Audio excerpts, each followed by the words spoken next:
ang patay natin is, we compared to those who recovered, it's quite small. 1,309 ang patay. Now, let me stress that whether we open a modified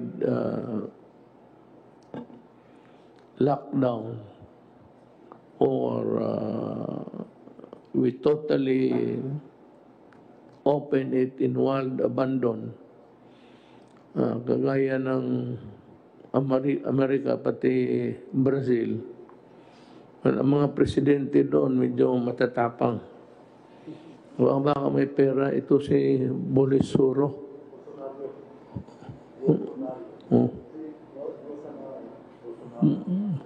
Medyo may may pagka-Trump. And devil may care attitude. Tayo hong pobre, we cannot afford really a total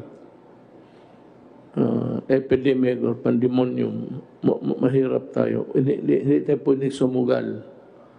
I cannot follow the example of other countries because as the experience have shown as of now, there were a lot of countries also opening up. And first was Japan, then Korea, followed by China and the United States. Now, what really happened in these countries was that although they opened their economy for money to come into the government coffers, ang nangyari is there was a spike. They will have a problem of almost a relapse.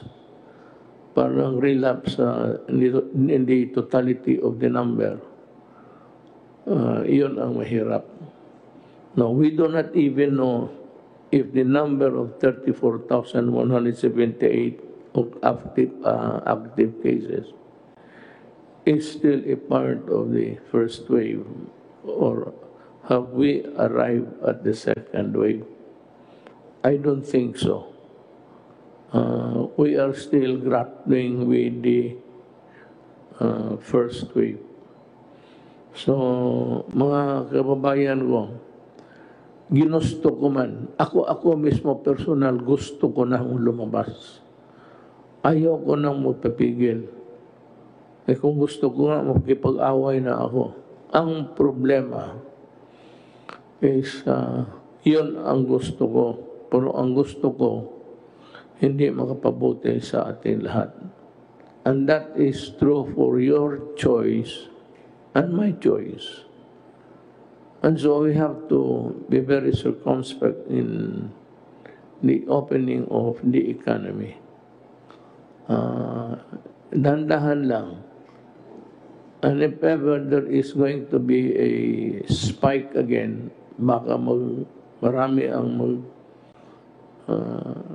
infected or reinfected, at least yung calibrated numbers of people we allow to go out would be still within manageable numbers. Because if we open the entire Philippines and thousands upon thousands of new cases would happen, then we are in deep shit. Talagang mahirapan tayo. Una-una, wala tayong pera. Well, of course, sabi ng mga doktor yun, ventilators, yung paggamit niyan is the last option of a person sick with COVID. So there are still many things that can be done. Our doctors have, in the Philippines, have, innovated some sort of just meeting the crisis halfway. Some have resorted to melatonin, others have, pero yung quinine ay talagang, this was debunked by experts all over the world. It's not really for the use of COVID-19. Now, you want to know the places which have been declared modified or there's been a change. But this is a very dynamic thing. It can change every day depending on the numbers. And of course, upon the assessment of our health authorities. So I'll give the floor to Secretary Doggett to enumerate to you the places that have been modified total noon. Ngayon, makalabas kayo. And who are the sectors of society who would be allowed a little bit of a leeway, an elbow room to move. Hindi lahat ito. Sabi ko nga, I'm sorry but I cannot really, kumbaga, bitawan ko kayo. I will remove the leash. Leash yung tali. Takolaan na kayo kasi hindi ko kaya ang the resultant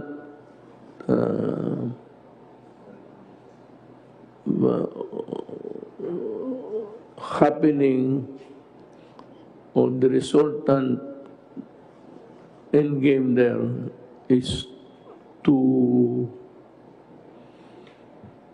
horrible to ponder. I cannot make a guess. Governance is not made of guesses. It has to be anchored on pure science. Kaya naman, malapit na. I'm confident that by our readings of other countries who have much improved their scientific study, I think that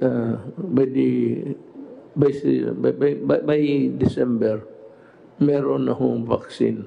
Or at least, if not a vaccine, a medicine that could kill the COVID-19. Ako, I would prepare that we use the medicine to kill, then get the vaccine later on. So, I give the floor to you, sir. Enumerate yung ano muna, yung in according to their severity, those that are totally locked na, and those already modified para malaman ng buong Pilipinas. Kayo yung may hawak ng listahan. And it's, I said, a dynamic one. It changes every day. Magandang gabi po, Mr. President, at aking po mga kasamahan sa IATF and Cabinet at kay Senator Bongo. At magandang gabi po sa atin pong mga kababayan. Ngayon pong gabi, ako po yung inatasan ng atin pong mahal na Pangulo na banggitin po ang mga sumusunod na mga lugar na sumasailalim sa ECQ, sa GCQ, at doon po sa tinatawag natin na MGCQ. Yung pong ECQ, ibig po sabihin ito, yung Enhanced Community Quarantine. Ito po yung pinakamahigpit na klase ng ating mga restrictions. Ito po yung ipinagbabawal ang paggalaw at ang pagbiyahe ng ating po mga mamamayan, lalong-lalo na po ang mga may edad at may mga kasama po mga tinatawag natin mga sakit katulad ng diabetes, hypertension, asthma, at mga iba pa po. Iisa lang po ang lugar na sumasailalim sa ECQ. Ito po ang Cebu City. Ang susunod naman po ang ating General Community Quarantine. Yes, sir. Can you give us the reason why Cebu City has been placed in that kind of status? Nilagay po natin ang Cebu City under ECQ dahil po sa malaking pagtaas po ng bagong kaso ng COVID-19 at ang kanila pong noong nagpasya ang IATF at inaprubahan po ninyo, Mr. President, ang case doubling time ng Cebu. Ibig po sabihin ng case doubling time ay napaka-maiksi po ang panahon, mabilis magdoble ang bilang ng mga kaso. It was below 7. Ayun po, that puts them at high risk. Isa po yun. Pangalawa pong dahilan ay yung tinatawag po natin critical care utilization rate, yung pong mga hospital nila, yung pong kanilang ward beds, yung kanila pong isolation beds, yung kanila pong ICU beds, at saka yung pong mechanical ventilators po nila, mataas po ang kanilang utilization. So ito po ay signal na talagang malawak po ang naapektuhan na mga komunidad with the COVID-19 cases. So, nagpasya po tayo na gawin pong ECQ para nang sa ganon mapigilan, magkaroon part of the containment strategy, Mr. President, para mabawasan ang reported new cases. At ngayon naman po, yun na po nangyayari, Mr. President. Meron po tayong report, but this is with Secretary Roy Cimatu. We will get the official report soon, Mr. President. So dalawa lang po yun. Ang kanila pong case doubling time ay masyadong maikse, less than 7 days. That puts them at high risk, and their critical care utilization rate, mataas po ang kanilang paggamit. Ibig sabihin, overwhelmed na po yung kanilang health systems capacity. So dalawa lang po kung bakit sila inilagay under ECQ, dahil nga po yung kaso nila tumalon, Mr. President, masyadong malaki po itinaas. Sir, may I just comment, if you'd allow me? Earlier, in the days during the inception of the COVID-19, I had an occasion to observe different places in the Philippines. Sad to say, it is the province where I come from, and that is why I warned the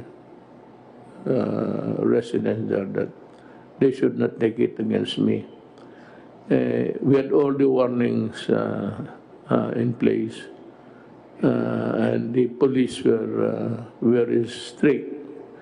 But following the national direction, but it could only arrest so many so much. Ang nahalata po, nonchalant sila during the critical days sa pagputok nito. People were partying, gambling outside of their houses in Talisay, that's in Cebu. Basta para sa kanila, baliwala. And sabi ko nga, kayong mga Cebuano, huwag kayong magalit sa akin. I'm a Cebuano and I have every reason to be concerned about the welfare of the province of my father. Ang sinasabi ko sa inyo, Nawarningan ko na kayo noon that yung Cebu guys are taking the warnings of the national government nonchalant. Maragway na hitabo sa binisaya pa. Di mapod mo. Maragway mo too. Unya, nakita na ko, from all indications, gikan sa footage, pakuhaan ako ang kamera sa gobyerno. Aba, wala yun. Maragway warning, wala tanan. Also, muna na ikaroon. Ang akong kuhan sa inyo, higay mag-ulo. Dili to sigurong, except those who are really infected because they had to go out, they had to work, or if perchance, talagang tinamaan. Ang ayaw ko doon, sir, sa Cebuano, yung mga tao nag-iinuman, nagsusugal, pati nagparte. Panghuli lang na sasabihin ko po kung bakit ang Cebu City ay pumasok sa ECQ, nag-escalate to ECQ. Yung particular sa isolation beds po nila, 90.6% ang kanilang utilization. And that puts them at very high risk. At ang kanilang ICU beds, ganun din po, 84.6% ang utilization. High risk din po. Kaya yan po ang dalawang dahilan kung bakit ay ibinalik po natin sila sa ECQ. Ganun pa man, ang nag-inspect po ang IATF at ang National Task Force with our chief implementer, guiding and assisting the chief overseer of the Cebu City pandemic COVID-19 management, si Sec Roy po. At doon po ay sinabihan po namin ang liderato at ang mga iba pong mga ahensya na talagang paigtingin po nila yung containment strategies po nila, Mr. President. So yung containment strategies, ang nakapaloob po rito ay ang mga sumusunod. Unang-una, ang pinaigting na isolation, detection, isolation of cases, tapos ang contact tracing, testing, and treatment. So ito po ay mariin na sinusunod po ng leadership ng Cebu City. Kaya we will be reporting in the next meeting with you, Mr. President, showing a downward trend in the number of cases. Ngayon po, yung mga ibang mga lugar po,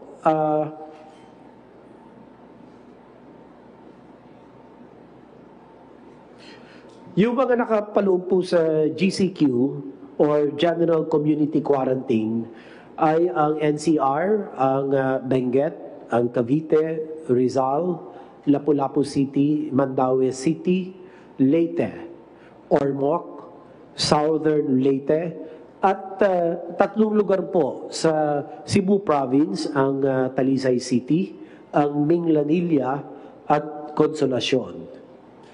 Ang susunod naman po na level, lower level, less restrictive, community quarantine, ang tawag po rito, modified general community quarantine with strict local action at there has to be a localized community quarantine, zoning, strict enforcement of minimum health standards, scaling up of health system capacity, such as isolation facilities of overseas Filipinos, the locally stranded individuals, as well as close contacts. The provinces and the regions under MGCQ are the following. For CAR, Cordillera Administrative Region, we have Abra, Baguio City, Ifugao, Kalinga. For Region 1, Ilocos Norte, La Union, Pangasinan. Region 2, we have Cagayan and Isabela. Region 3, Bataan, Bulacan, Nueva Ecija, Pampanga, Angeles City. For Region 4A, meron po tayong Batangas, Laguna, Quezon, Lucena City. For Region 4B, ito po ang Palawan, Puerto Princesa City. Region 6 po, o Region 5 rather, Albay, Camarines Norte, Camarines Sur, Naga City. Region 6, meron po tayong Capiz, Iloilo, Iloilo City, Negros Occidental, and Bacolod City. For Region 7, kasama po rito ang Cebu Province, ang Bohol, at Negros Oriental. Region 8, Tacloban City, Western Samar. Region 9, Zamboanga City, Zamboanga del Sur. Region 10, Bukidnon, Misamis Occidental, Misamis Oriental. Cagayan de Oro. Region 11, Davao del Norte, Davao del Sur, Davao City, Davao de Oro. Region 12 po, kasama ang Cotabato, ang South Cotabato. Region 13 or Caraga, Agusan del Norte, and Butuan City. Samantalang po ang Bangsamoro Autonomous Region of Muslim Mindanao or BARM, kasama po ang Lanao del Sur and Maguindanao. Yung pong susunod na kategorya or classification, risk classification ng MGCQ na lower risk po, the rest of the Philippines. Lahat na po ng lugar sa labas po ng aking mga nabanggit, sa ECQ, sa GCQ, and the modified GCQ ay nakapaloob po sa tinatawag natin low risk, modified, general community quarantine. So, ilan po, Mr. President, ang akin pong naitala na mga lugar po batay po sa inyong kautusan. Maraming salamat po. Nandiyan ho yun. The Secretary of Health has given us the places where there are different kinds of quarantine that are being implemented. Again, just because you're allowing some of the sectors of our society to go out and work, it does not follow that COVID is not here. COVID will remain for all time. The only thing that would make it useless, actually, would be the vaccine. But the vaccine is a antibody produced by the body to fight. Ibang klase ito galing sa katawan natin. Yung isa naman, kung maaari yung pampatay talaga. But it does not guarantee reinfection or infection. So, I hope that we have satisfied the public of what to obey, what not to obey, when to do it, and when not to do it. Now, meron akong updates na binigay sa akin. Operations of MRT Line 3 will be temporarily suspended for approximately 5 days beginning July 7, 2020.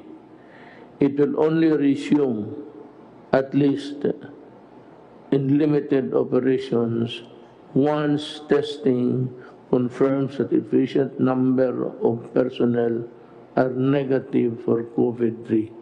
So we are very careful na pati yung those manning, those equipments there will not jeopardize or put you in jeopardy while riding the trains. There will be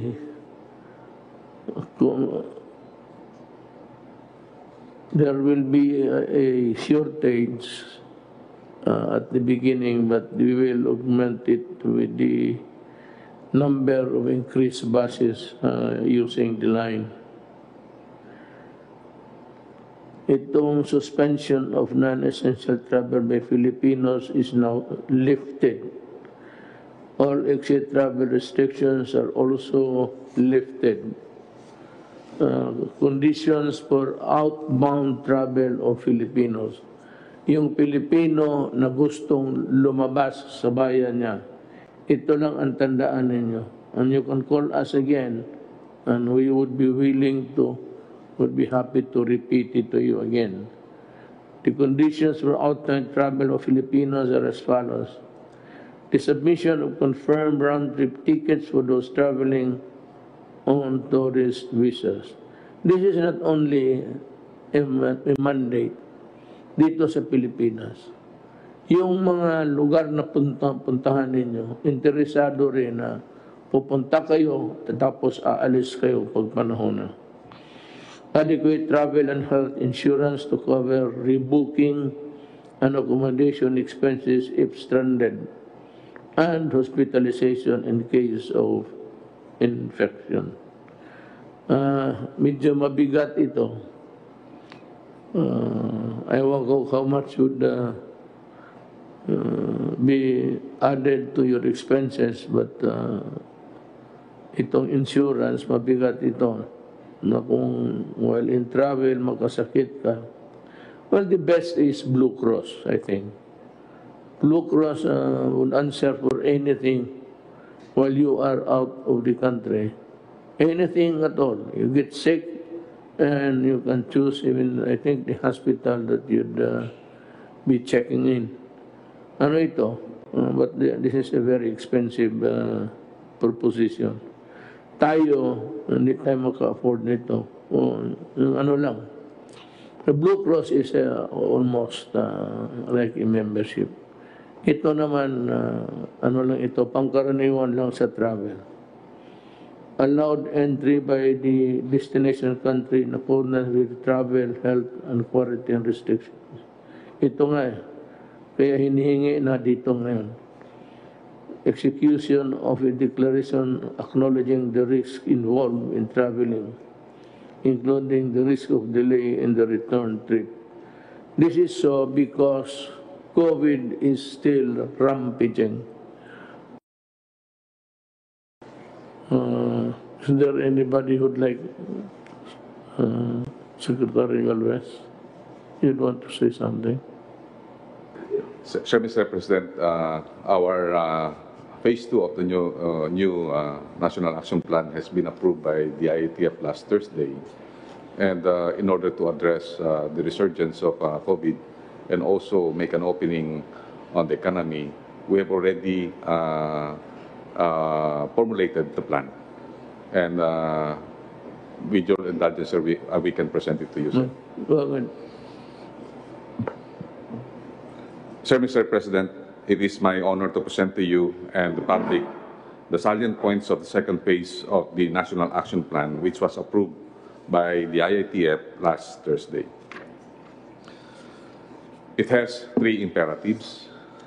The first imperative is the people's compliance and vigilance to the minimum health standard or the principles of people support.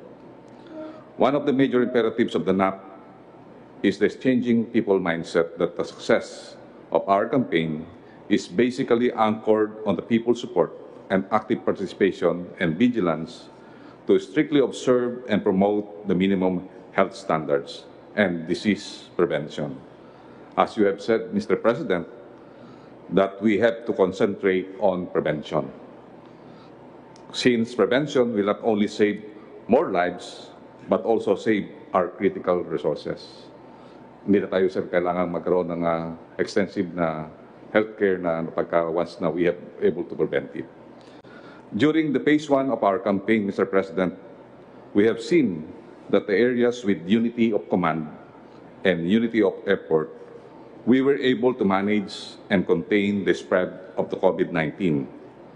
We have models like Davao City under Mayor Sara, the CAR, the Caraga, the NCR, Region 6, Region 8, and Region 1 and 2. Unity of effort and collective leadership are key to our success. Our local leaders should be with us together with the private sector. So yun po ang kailangan po natin, kailangan po magkaisa tayo po. Dahil kasi minsan pagka po hindi nagkakaroon ng pagkakaisa katulad ng nangyari po sa Cebu na nagkaroon po ng hidwaan sa politika, talaga pong minsan po hindi po sumusunod ang mga tao. And lastly, we need the capacity of the national government and the LGUs to address and manage cases in order to minimize the fatality rate and deaths. Sa ngayon po, sir, maganda po yung ating healthcare facility dahil po yung atin po, nung nagagawa po kami ng tinatawag nating averaging from June 1 to June 30, 11 lang po ang ating average death. Sa ngayon po, sa ating statistics, from July 1 to 6, 6 lang po ang ating deaths. At ayun po, nakikita po natin na if we address the rate of death, we can open our economy. Yun po ang pinaka-ultimate objective po natin, that we have to manage the death. Like the other countries like Vietnam and also Israel, that they were able to address that. John Anyo, do you have something to say? Magandang gabi po, Mr. President. Doon po sa ulat ng ating Secretary Charlie Galvez ay binigyan niya po na emphasis ang role ng ating mga local government units. At handa po yung ating mga governors, mayors, at barangay captains para ipatupad po ang ating second phase ng National Action Plan.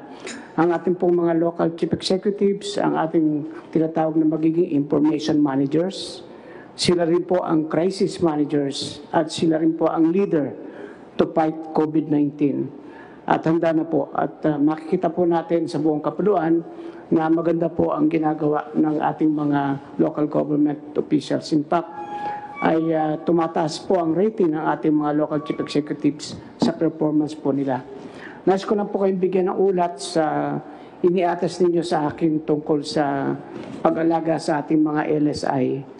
Ito pong nakaraang weekend ay nagkaroon po tayo ng hatid-tulong initiative at nagpapasalamat po kami sa PMS, sa office po ni Senator Bongo, ang ating mga government agencies, katulad po ng DILG, DND, DSWD, DOTR, Department of Agriculture, DOH, OWA, DOT, ang Pasay City, LGU, pati po ang PAGCOR, ang League of Municipalities of the Philippines sa pangunguna ni Mayor Chavit Singson. Sa 2 araw na po ito, July 4 and July 5, ay nakapaghatid tayo ng mga LSI sa iba't ibang region, mula po sa CAR, Region 1, Region 2, Region 3, Region 7, sa Bohol po specifically, sa Mimaropa, Region 10, Region 11, Region 9, Region 12. At sa buong weekend po na to, ay gumamit tayo ng 92 buses, isa pong barko at isang PNR train. Nakapaghatid tayo ng 4,180 LSIs. Ito po ay part 1 lang sapagkat habang nag-uusap po kami ni Senator Bongo, meron po tayong gagawin uli na another hatid-tulong program. Maaari ito po ay sa last week po ng July. Kapag po natapos na rin yung mga naka-quarantine sa ngayon, bunga ng mga inihatid nating LSI. At katulad po ng sinabi ninyo, wala pong LSI na matutulog sa kalsada. Lahat po ito ay kinukuha natin at dinadala po natin sa ating mga maayos na lugar. Dito po sa Villamor Air Base Elementary School, sa Philippine Army Wellness Center. Dito po sa isang part ng Libingan ng Bayani, sa MP Battalion, sa Philippine Ports Authority, pati po sa NAIA Terminal 3 at NAIA Terminal 2. Sa July 6 at July 7, naulat po natin, meron tayong 5,296 LSI. Ang 3,820 ay naispasakay na po natin sa mga eroplano at barko. Kaya ang natitira na lang po ay 1,476. At ito po ay naaruga natin at binibigyan po natin ng pagkain at maayos na tutulugan. Ito po yung mga merong mga tickets na stranded. Yung pong mga dumarating na walang ticket at wala pong kasiguraduhang makakasakay dahil walang ticket, inihatid po ng ating kapulisan ito sa kanilang mga bahay at kinukuha po yung kanilang contact number para po sa susunod na hatid tulong program ay sila po yung priority para po maihatid natin sa kanilang pupuntang probinsya. So ito po yung ating tulong sa LSI sa base na rin po sa inyong pinag-uutos. Doon naman po sa ating update sa mga ating kinasuhan para po sigurado na walang mag-aabuso ng mga lokal na opisyal. Sa barangay officials po ay meron tayong 182 admin cases. Doon po naman sa mga mayors na binigyan natin ng show cause orders dahil hindi po naipamahagi ng maayos sa first tranche, ay ang 11 po ay nai-refer na natin sa ombudsman. Sa criminal cases naman po ay out of the complaints from 596 citizens ay meron pong 886 suspects na mga local government officials. 364 ang elected at ang natira po ay mga appointed. At meron na pong 195 cases na naipile sa fiscal office. Ito po ay tuloy-tuloy, kasama na rin po yung mga pasaway na gumawa ng violations dito sa Cebu City habang ito po ay nag-ECQ. Katulad po nung pagkakandak ng piyesta, pagsusugal, at saka pagpuprosesyon. Ito po ay gagawin natin sapagkat kailangan po talagang sumunod ang ating mga kababayan sa ating sinasabing minimum health standards. Ito po talaga ang susi para maiwasan na ang contamination. At hinikayat din po natin ang ating mga mayors na magpasa ng ordinansa para pare-parehas po yung pagpapatupad na ang lahat ng violators ay dapat po ay maparusahan ng pagkakulong para ito po magsilbing aral at huwag nang magbabiolate. Kung ang lahat po ng ating kababayan ay nagsusuot ng mask, nag-o-observe ng physical distancing at naghuhugas ng kamay, may iwasan na po ang paglaganap ng COVID-19. Yan lang po, Mr. President. Maraming pong salamat. Thank you. Well done. John Lawrence, you have something to say before we call to wrap up the... Update lang po, Mr. President, dun sa ating pinagkakaabalahan ngayon, yung mga bumabalik mga Pilipinos. Yung una po ay yung mga returning overseas Filipinos na yung bumabalik na rito. Sa kasalukuyan ay meron na tayong naibalik sa mga probinsya nila na 48,099. By land transport is 19,791. Yung air transport naman, 23,899 at saka sa barko, 4,499. Yun naman sa ating mga overseas Filipinos, yung dumarating galing sa ibang bansa na nawalan ng trabaho, ay sa ngayon, meron tayong naibalik sa mga probinsya na 75,895. So wala na po tayong mga backlog ngayon. Ngayon po ang data ngayon ng araw na ito. Nabanggit na po ni Secretary Anyo yung LSIs at saka yung balik tulong. Isa na lang po aking babanggitin yung mga Pilipinos na nasa Sabah na gustong ibalik na ng Malaysia sa atin. Ang bilang po noon, ang total bilang ay mahigit pong 5,000. Yung unang batch po ay dumating na noong Sabado. Nagpunta kami doon ni Secretary Galvez at saka si Secretary Roque. Pagkatapos po natin manggaling sa Zamboanga, Kanambagahan, nagpunta kami doon. Yung first batch ay 395 Filipinos. Karamihan po ito ay taga Bungaw, Tawi-Tawi.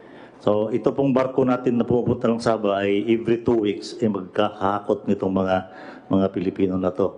Karamihan po sa kanila ay Tawi-Tawi, Basilan, at Zamboanga, at saka yung iba naman sa ibang mga lugar.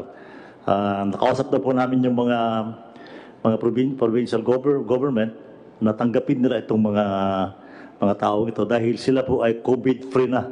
Bago sila umalis sa Malaysia ay na-testing na sila doon sa pamamagitan na binayaran na ng DOH yung kanilang testing doon. Lahat po itong 395 na umalis ang dumating nung Sabado ay COVID-free sa testing po. Yun lang po, Mr. President. Thank you. Thank you. You might wrap up the today's session with yung ano sa task force, the different or matters that you took up for the rest of the week. Yes, sir. Dalawang bagay lang po. Kasabay po ng ating part 2 ng ating plan of action, magkakaroon po tayo ng major change also in our communication. Sinimulan niyo po ngayon dahil ang binasa niyo po ngayon ay yung active cases. Kabahagi po yan ng ating bagong strategiya sa ating communication. Ang communication po natin ay marami na tayong natututunan tungkol dito sa sakit po ng COVID-19. Gagamitin natin yung natutunan natin para mapapagal pa po ang pagkalat ng sakit at gagamitin po natin ito, gagawin natin ito dahil kinakailangan na nga pong mabukas na ekonomiya. So habang nagbubukas po tayo ng ekonomiya, palalakasin pa po natin ang T3, ang testing, tracing at treatment. Poprotektahan po natin ang vulnerables dahil yan naman po ang natutunan natin sa mga ibang bansa. Karamihan ang namamatay ay mga senior citizen, mga buntis at may mga sakit. At papapatuloy po natin ang localized and granular lockdowns. Now, pagdating po sa communication, yung ginawa po ninyo, nauna na po ang PMS, na-implement na po nila, pwede ba kung pakita natin yung aking slides ngayon? Ito po yung slides na ginamit natin kanina for the first time sa ating press briefing. Mapapansin nyo po, bago na rin po yung ating, hindi po yan yung COVID-19 updates. Sa COVID-19 updates, yung kakalipat ko lang, yung finorward po natin sa hindi po yan, back pa. Sa una po, yung COVID-19. Makikita nyo po sa COVID-19, yan yung unang-unang part. Yan. So, actually po, yung binasa nyo po kanina is 32,845 active cases. So, actually, in-implement na po ng PMS. Kaya po natin sinasabi na active cases kasi baliwala na naman yung mga hindi aktibong cases. Talaga pong tataas ang numero habang wala pong bakuna, habang walang sakit. Pero ang importante po, malaman natin kung ilan ang active cases. Sa susunod na slide po, makikita natin yung recoveries kaagad. Napakataas po ng recoveries, 12,185. At binibigyan po natin ng emphasis na ang deaths ay pakaunti po ng pakaunti, 1,303. Susunod na slide po magpapakita na in fact, ito po yung tinatawag natin positivity rate. Yung kada 100 na taong tinetesting, ilan ang merong sakit na positive sila, ang bansa po natin ay 7% lamang. Ang benchmark po ng World Health Organization ay 10%. So we are well within po the benchmark. Tapos ipapakita po natin yung mga datos na nagpapakita na epektibo naman po ang ginagawa natin laban sa COVID-19. Ang pinaka-importante po, ito pong graph neto, itong ating mortality rate na nagpapakita naman po talaga na patuloy po bumababa. Sa katunayan po, ang ating mortality rate ngayon ay 2.9%, 1,290 as of July 5 ang ating mga death rate. Pero ang global average po ay 5.5%. So halos kalahati po tayo ng worldwide average. Pagkatapos po, i-remind natin yung taong bayan na kung hindi po tayo nag-lockdown, hindi tayo gumawa ng lahat ng hakbang, ang estimate po ng UP, kung hindi tayo nag-ECQ, meron na po sanang 3,600,000 na katao na nagkasakit. So bagamat tumataas po ang numero na nasa 40,000 plus tayo, kung hindi po tayo gumalaw ng maaga, 3.6 million po ang dapat na nagkasakit. And then, ito naman po yung mga naging gains natin dahil nga nagsarado tayo. Napainting natin yung ating lab testing capacity noong Marso 2000. Ngayon po, July 5, meron tayong 74,304 lab testing capacity. No? And so pataas po, at ito po yung to dispel doubts na nagkukulang na po tayo ng hospital. No? Yung mga hospital beds na kumakalak na fake news. Ito po yung mga quarantine beds. Ang makikita po natin yung dark blue, yan po yung mga okupado. Yung light blue po, yan po yung mga bakante. At yung gray, yan po yung tinatawag na unreported. Ibig sabihin, pwede pa pong lagyan niya ng pasyente kung kinakailangan. At makikita natin doon sa mga graphs na yon na ang quarantine bed capacity po natin, wala pa pong kalahati. Ibig sabihin, habang nagbubukas po tayo ng ekonomiya, meron tayong sapat na quarantine bed sa paglalagyan ng mga magkakasakit. Pagkatapos po, yung ating PPEs, end of April, 1 million, end of June, na-triple na po natin at 3 million. Yung ating sa NCR po, kasi sa NCR po kumalat yung fake news na wala na pong bed capacity, kinakamusta po kayo ni Dr. Sammy Ang kasi naging viral yung kanyang memo na for internal use only. Ang sabi lang niya, napuno na yung 30% bed capacity allotted for COVID patients. Ang lumabas sa dyaryo, punong-puno na raw ang Chinese General Hospital na hindi naman po totoo. So ang sa NCR po, 28,000 ang ating hospital bed capacity. Ang allotted po sa COVID-19 na dapat 30% ay 8,400, pero occupied naman po parang COVID patients ngayon ay 3,602 lamang. So malaki pa po, halos mahigit pa kalahati yung ating bed capacity para sa COVID. At ito naman po yung quarantine facility beds. Ganun din po, no? Gaya nung isang pinakita natin, wala pa po sa 1/3 ang okupado. Meron pa po tayong 72% available.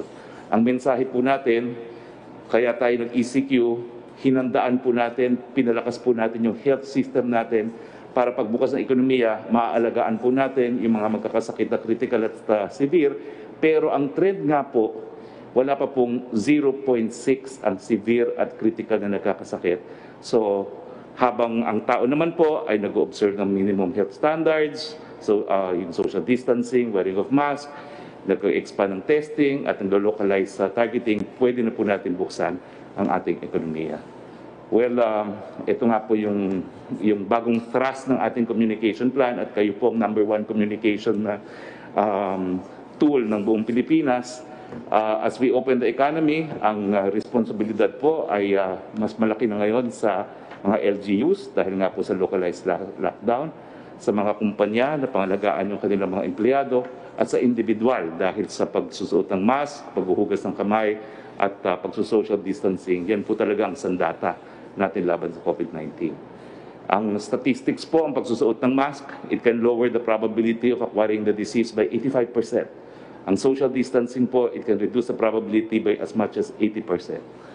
So, ang balita po natin talaga is tumataas ang kaso. Ito po expected habang walang bakuna. Pinaghandaan po natin to. Sapat-sapat po ang ating mga kama para sa mga magkakasakit. Pero dahil meron tayong sandata laban sa COVID-19, po pwede na natin buksan ang ekonomiya at magkaroon ng hanap buhay ang lahat. Yun lang po. Thank you.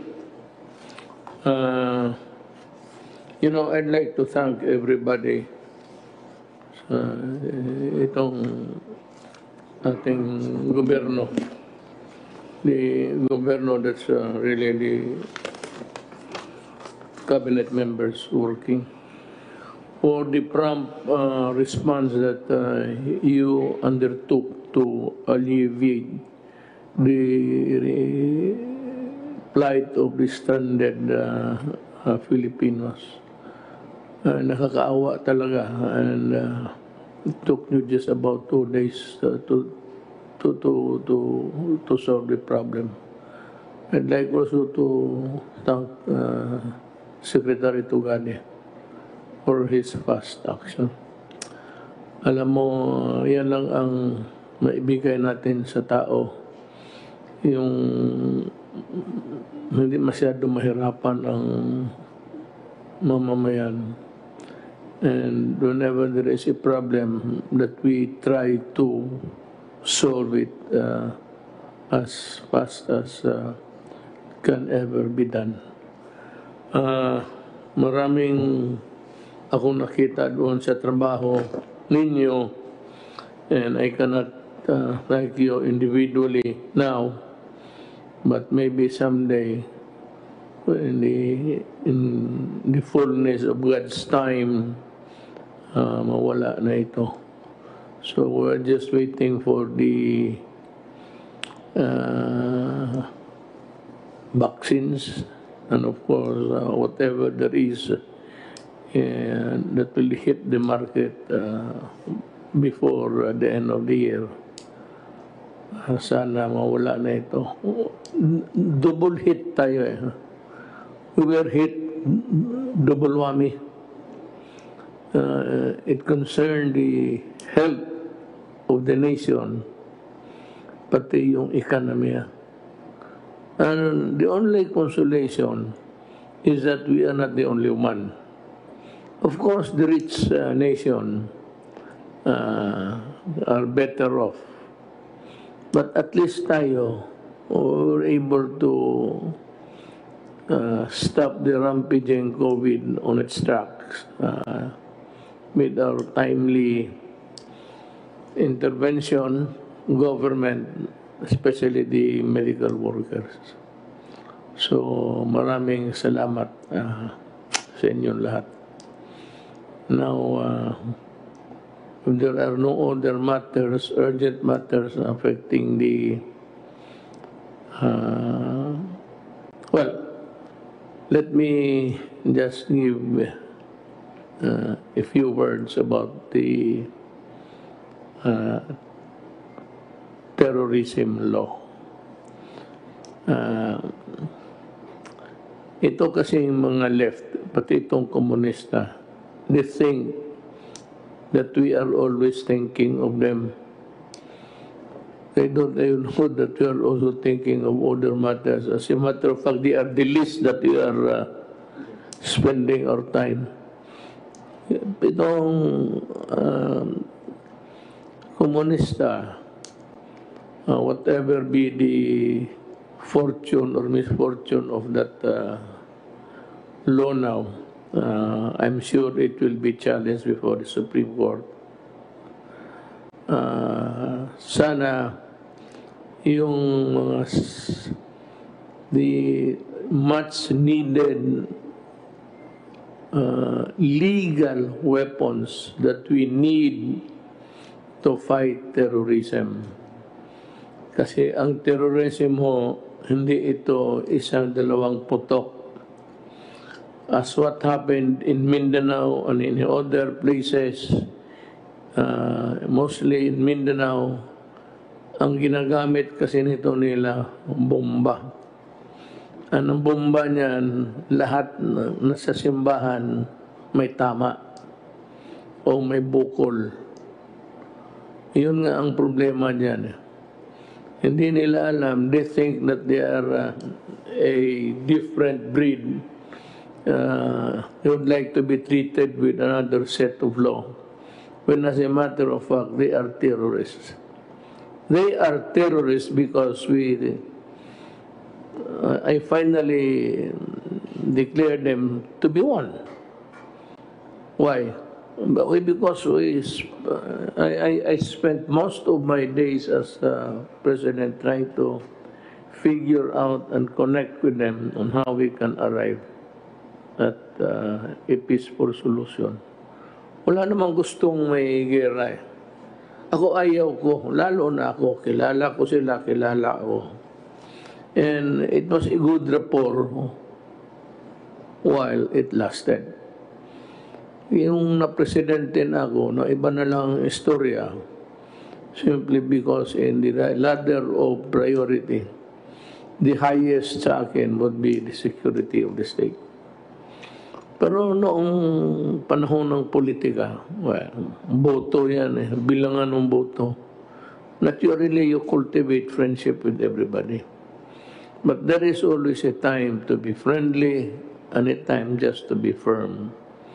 And I did my very best to produce something for the country. But unfortunately, I would not be blaming anybody now unless they would start to blame me again so that I can also blame them. Wala talaga nangyari. And for the law-abiding citizen of this country, I am addressing you with all sincerity. Huwag ho kayong matakot kung hindi ka terorista. Kung hindi ka naman sisirain mo ang gobyerno, pasabugin mo ang simbahan, pasabugin mo yung public utilities, pasabugin mo yung, well, just to derail para matumba na tuloy ang bayan. Problem is, ang demokrasya kasi election, however fractured you may say, ang ating demokrasya, or a little bit shaky. We had an election. It was a clean one. I can guarantee you, I was a participant of that election. We did our very best to present to the public. We did not commit any, kung walang mangyari na masama, wala namang problema. Pero once you blow up simbahan, blow up mo yung marketplace, sino bang? So the right to defend itself accrues to the government heavily. Na ngayon sabi na Duterte, patay dito, patay doon. Totoo. Pag pinatay mo ang mga tao, papatayin talaga kita. Anak ka ng, iposta mo yan saan? Posta mo sa libingan ng tatay pati nanay mo. If you do that to the people, if you kill them wantonly, then I will take it as a right to kill you. Ano ba may problema rin yung kill? Ngayon, kung magsulat ka lang dyan, kung ano-anong pinagsusulat ninyo all those years, I never filed a case, even during the mayor, wala, hindi ako demanda. I just take it as, because that is what my father said. And it was succinctly uttered once by General Lorenzano when he was still active. Dito sa gobyerno, pilde ang maglagot. Kaya yan, kung magbasa ka, kaya hindi ako nagabasa ng mahusay magsulat. Para sa akin, bugok ka. Hindi ako nagabasa. I do not read yung sa briefer nito meron sa article about mga rappler. Skip ko yan. I do not. And the one who gave me that advice early on, when I became mayor, was Mayor Elias Lopez. It's 2 o'clock. He was the ex-mayor at the time. He said, I'll give you one good advice and remember this until you die as a politician. Huwag kang magbasa ng mga locals. Huwag kang makinig niyan sa ano. They are no better off. Malayo yan sa iyo. Kaya ganun yan sila. Kasi wala nang magawa sa buhay nila. Hanggang dyan lang yan sila. Ito kita mo kung ano nangyari dyan sa mga bright girls. Nakakaso, akala nila they can violate the law in wild abandon. Hanggang dyan lang yan. Totoo nga. Kaya ako hindi ko tanong. Ayaw ko. Kaya wala akong sinabi na, basa mo ba yung ano, ako, maganda, hindi. Kung hindi maganda para sa akin, wag na. You're wasting your time. Hindi na kaya bilhin. Matanda na eh. Alam mo bakit?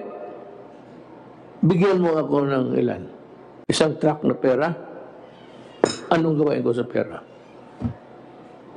Sige nga. Sa tanda ko, I hate to travel. You travel, you get COVID.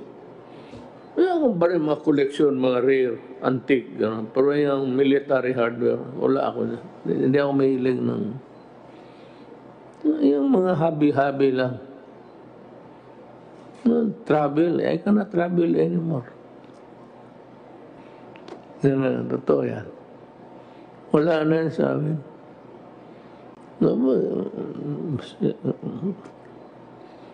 General Galvez, General Lorenzana, tapos they have served the country and they're still serving the country. Why would they destroy their name? Pamagkano ba? Kickback. May kickback mo na 50 million? Kung sabi ka may 200 million na kickback, aywan ko. Pero, huwag kayong maniwala. Yan yung mga madudumi yung isip. Yung kaagad nagre-react. Hindi nila naalaman na pagsabi may price difference, tignan mo muna yung history. So because then, if you judge us the way, then one of these days, we will also judge you in the same way and with more ferocity. And it will come. It will come. Tayo mga politiko, it will come. Just be careful. Kaya ako, meron ba rin akong mga, not the dossier, but I have some folders in me, given all throughout the years. You will have a dose of your own medicine. One of these days. I'm not threatening you. Go ahead and expose anything about corruption in this government. Sabi ko sa iyo, kung maraming malaki, mag-resign ako. Si Risa is a fraud. Maniwala kayo. Well, give us time. Too early for you to enjoy yung mga award mo. You are a fraud. Actually.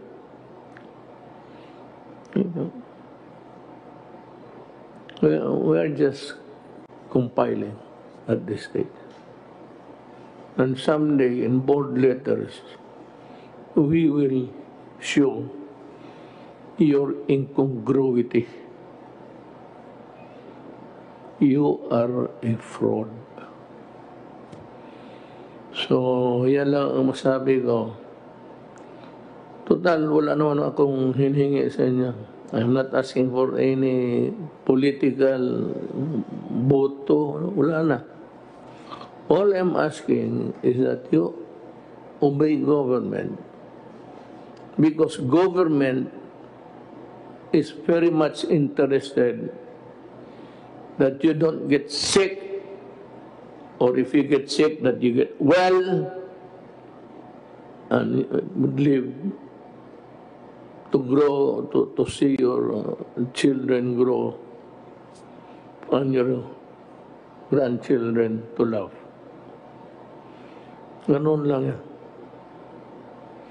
So with that, to say to the Filipino people, huwag po kayong nagtatrabaho lang po kami talaga. And if you want us to do more, we will. Tell us what to do. If we cannot do it, we will tell you why we cannot do it. But if we can, gagawin namin. Salamat po. Kita-kita po ipakpak.